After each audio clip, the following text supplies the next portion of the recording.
मित्रांनो, आज आपण पाहणार आहोत माकडाची काळीज ही गोष्ट. एका सरोवरात एक सुसर राहत होती. सरोवराच्या काठावर एक झाड होते.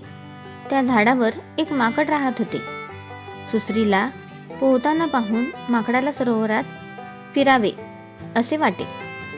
सुसरीला माकडे छान छान फळे खाताना पाहून फळे खावीशी वाटे. हळूहळू त्या दोघांची मैत्री झाली.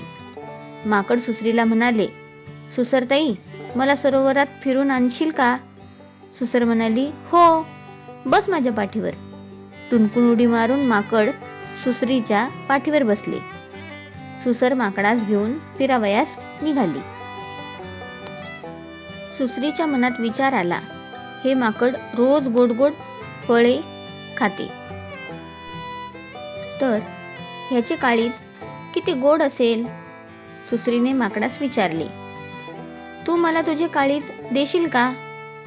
माकड सावध झाले आणि म्हणाले, मला आधी का नाही विचारलेस? मी तर काळीज झाडावरच ठेवून आलो.